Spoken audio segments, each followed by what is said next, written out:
Ya, shalom. Selamat siang bagi kita semua. Walaupun keadaan kami dalam beberapa minggu ini di daerah kami di Nias, Kota Gunung Sitoli, mengalami hujan yang sangat lebat dan kami mengalami banyak di daerah kami yang banjir, dan ada banyak korban jiwa yang akan mengalami karena banjir dan longsor. Nah, saudaraku yang dikasih oleh Tuhan, siang ini walaupun dalam keadaan hujan, semangat kita, roh kita tidak perlu padam.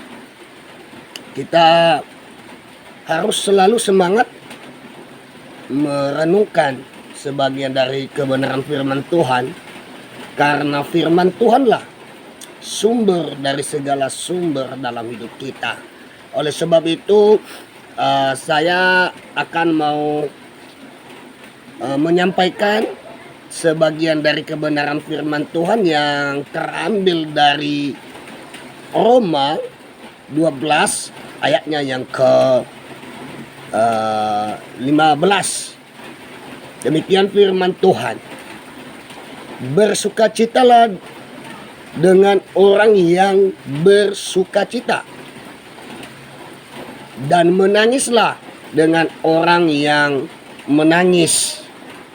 Puji Tuhan.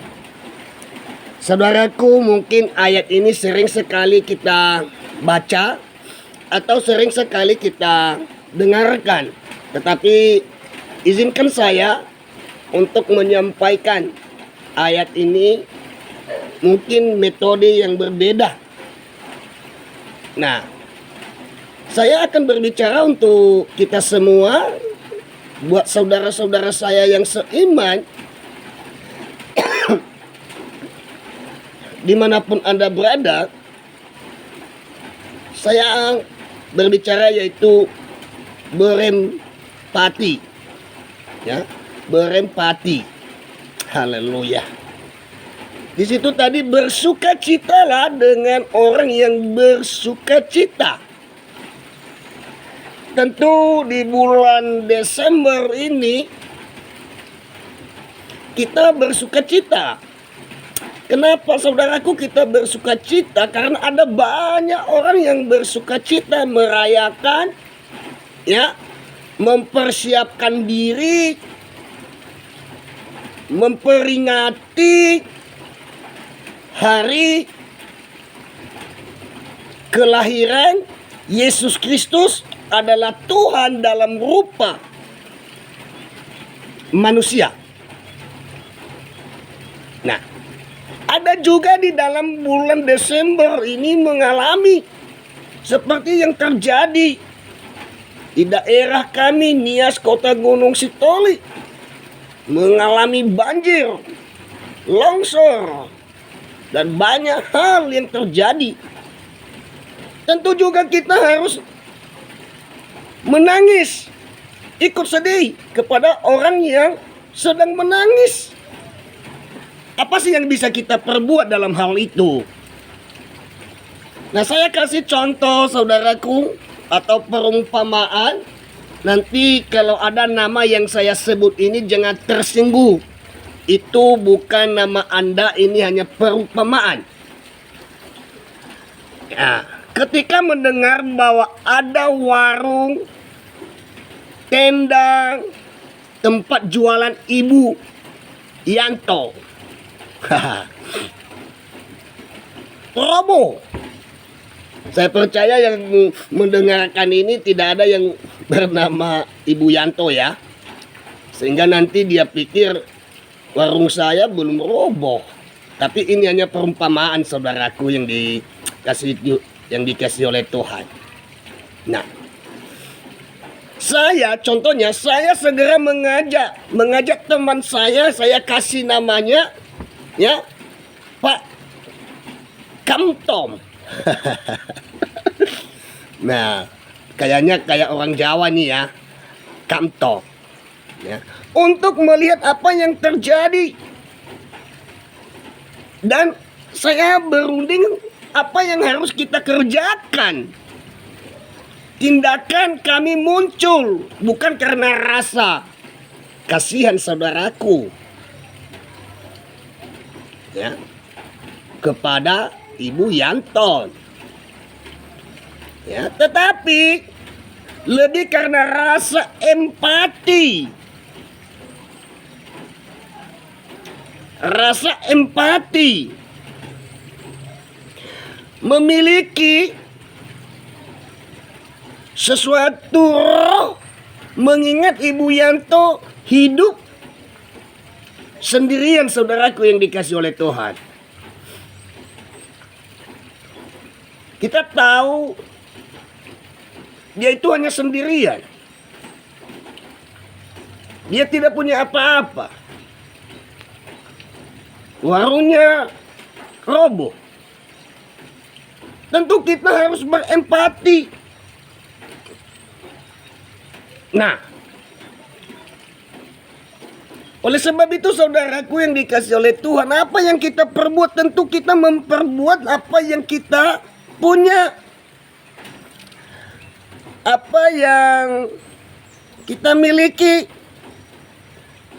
Karena harus kita sama-sama menanggung beban sesama seiman dengan kita dengan memberi sukarela, bukan dengan paksaan.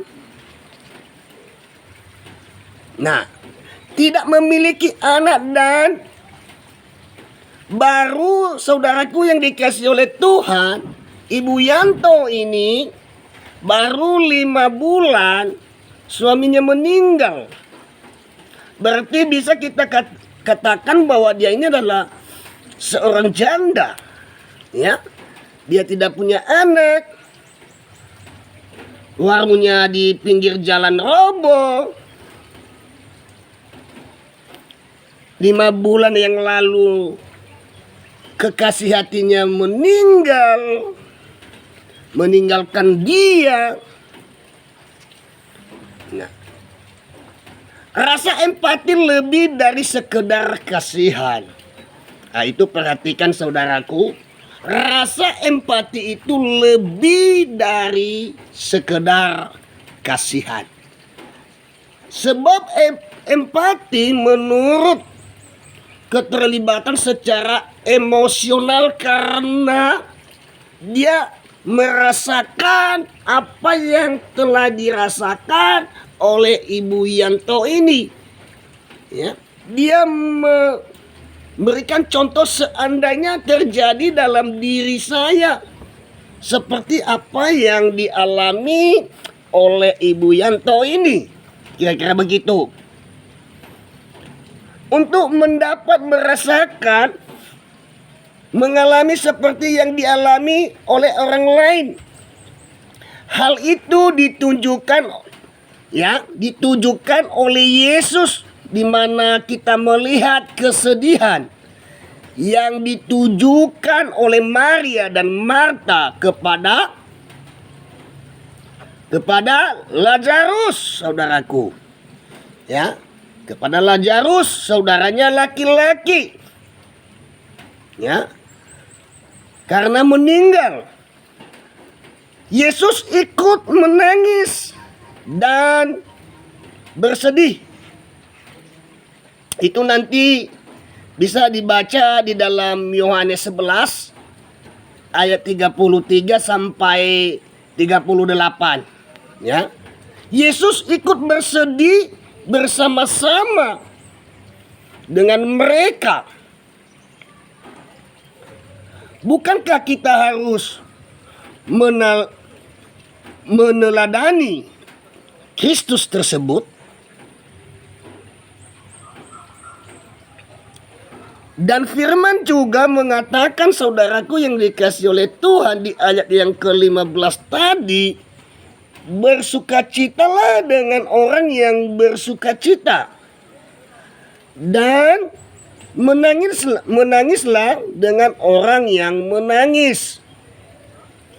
Oleh sebab itu, saudaraku dimanapun Anda berada yang mendengarkan renungan siang ini, yang ada di Indonesia, di luar Indonesia, Malaysia, Singapura, Vietnam, siapapun yang mendengarkan, marilah kita sama-sama menunjukkan empati.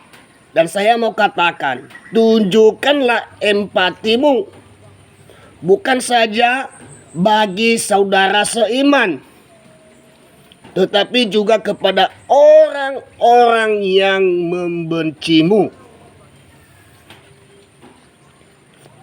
Nah, inti dari renungan kita siang ini, saudaraku yang dikasih oleh Tuhan, yaitu perbedaan bukan sebagai penghalang untuk berbagi kepada sesama. Ya, sekali lagi, perbedaan bukan sebagai penghalang untuk berbagi kepada sesama. Karena kita adalah ciptaan Allah. Marilah kita berempati. Berilah, tunjukkanlah empatimu. Tunjukkanlah bahwa engkau mengikuti. Kamu jadikan Yesus teladan dalam hidupmu.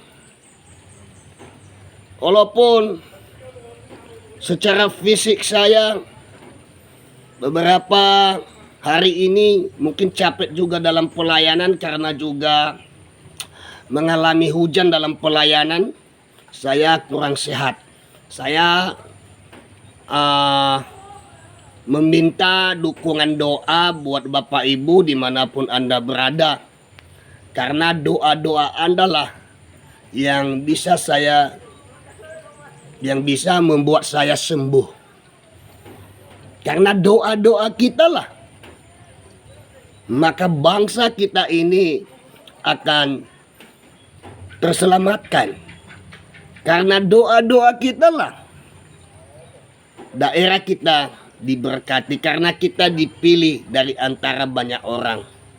Oleh sebab itu, perbedaan bukan sebagai penghalang ya untuk berbagi kepada sesama, apalagi di bulan Desember ini.